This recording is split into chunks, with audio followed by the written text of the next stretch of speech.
jump right into it. Hunter and licensed private investigator both charged with murder following a deadly shooting in Dallas. Rodney Brown and Jorge Monsivais stand accused of shooting and killing 33-year-old Drew Knowles. The crime happened Thursday morning near some apartments in Old East Dallas. Fox 4's Peyton Yeager is live tonight with more from those newly released court documents. Hey, Peyton. Hi, Casey. And we spent the whole day trying to find new information on these two suspects. They are here tonight at the Dallas County Jail. Now, according to online public records with the state of Texas, the armed security officer licenses for both of these bounty hunters actually expired last month. So, first problem, the license is expired. So you know what that means? All bets on them, of anything coming from them getting protected from, just doing their jobs, what police officers do, it's over with. It's license is up, so I don't know what happened, but it says they were charged with murder, so crazy. And if you're going to be bounty hunting, your license got to be up because there's always a chance of something crazy happening. So you want any kind of insurance. I don't know what actually comes from getting the license, but I'm assuming, which makes sense to me, that it protects you more for the worst case could happen and you have to defend yourself. I don't know if they had to defend. It sounds they charged with murder, so it doesn't sound like they had to defend themselves. But I'm assuming if you did, there wouldn't be any consequences if you truly had to, because you have that license, or self-defense in general. You can, but I don't know. It might be more lenient. I'm assuming you got more protections if you have that badge, which just makes sense to me. But let's keep going into the video. So after the deadly shooting yesterday, the two suspects were taken to DPD headquarters to be interviewed. They are now both charged with murder. A family from Arkansas is grieving, sending us these photos of 33-year-old Drew Knowles, who moved to Dallas in 2019. Dallas police say Knowles was shot and killed Thursday near Deep Ellum when two bounty hunters opened fire on his vehicle. Both bounty hunters now face murder. They are identified as 34-year-old Rodney Brown and his partner, 23-year-old Jorge Monsivais. According to an arrest affidavit Fox 4 obtained on Friday, the two bounty hunters were executing a warrant for Knowles. Dallas County Sheriff's Office confirmed to Fox 4 Knowles did have two active felony warrants, one for theft from Dallas police and another for credit card abuse out of Carrollton. The bounty hunters first went... So, theft and credit card abuse. I don't get danger from that. Maybe they thought he had a gun or something. I'm not trying to condone what happened to him, of course, but we need to understand they're gonna have some kind of defense, I'm assuming, so they can get away with this, unless they're just terrible people and just said they don't care about if he lived or died and they were just trying to get the bounty. But hey, let's keep watching. Went to Knowles' listed address, a high-rise in Uptown off Thomas Avenue, but he wasn't there. Then, while using automated license plate readers, Brown and Monsivais learned Knowles' vehicle was parked near Live Oak Street and Cantegral in Old East Dallas. Police say that's when the pair, who were in two separate vehicles, boxed Knowles' BMW in. The affidavit states police reviewed nearby surveillance video.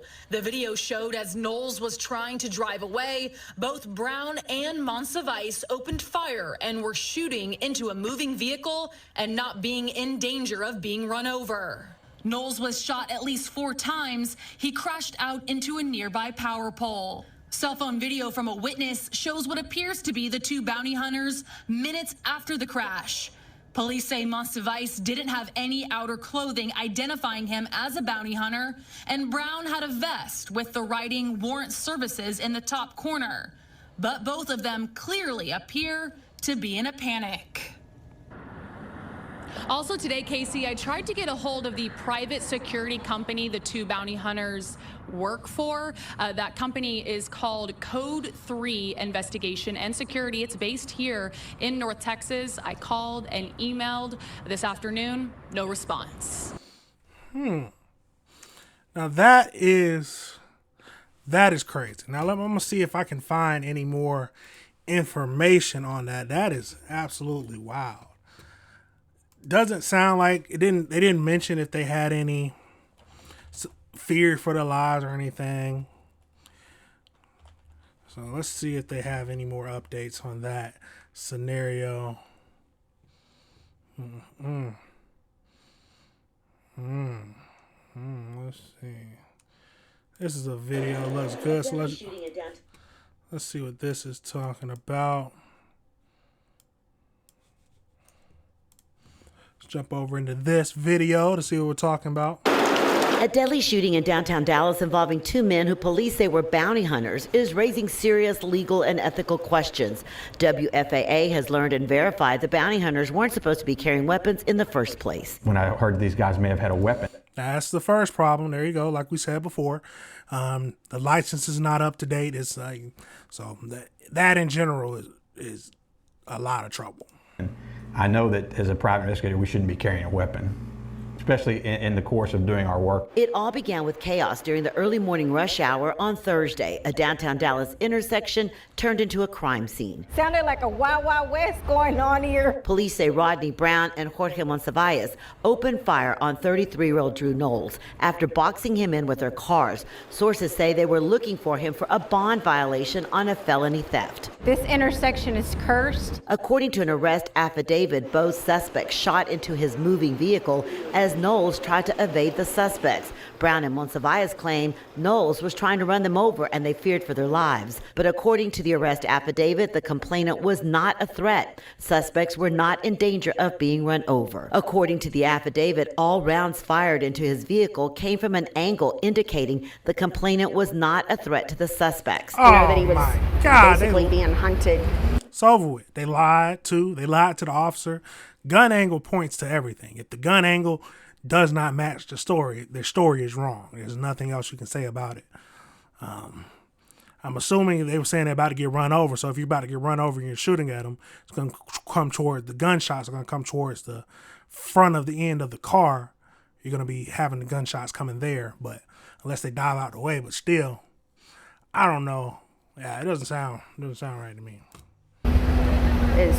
Makes it even more sad. We spoke with multiple private investigators as well as confirming through the state of Texas that bounty hunters in Texas have to be licensed as private investigators, but they are not allowed to carry weapons with them while apprehending fugitives. We're not. Yeah, it's over with. They can't. So bounty hunters, you can't carry a weapon. So they're already in the wrong. And then their license wasn't even up to date. It's over with. Law enforcement. And law enforcement is trained to do their job and do it well. As the investigation continues, the question now, were these men operating within the law or far outside the bounds of what bounty hunters are allowed to do? In Dallas, I'm Rebecca Lopez. That is absolutely insane. Now we're going to keep up with this story like always, like all the stories. We're going to keep up with it and see what kind of defense they come up with, because they're going to have to do some kind of defense to get over the to not get charged with murder. So, but a lot of things going wrong. There was carrying guns. Their bounty hunter's license was expired. A lot of things not good. So, sounds like they're going to jail for murder. It's crazy, because they didn't find I'm assuming they didn't find a gun on him. They didn't find a gun on the victim. He's a victim. They didn't find a gun on a victim. They said no gunshots, and it was all based on that they feared for their life, is what they said, feared for their life, because they thought he was going to get run over. But field investigation says it doesn't add up. So we'll keep up to date with everything on that, but that is absolutely crazy. Absolutely crazy. All right, everybody, remember this is AC Reviews the Word. Remember to like and subscribe.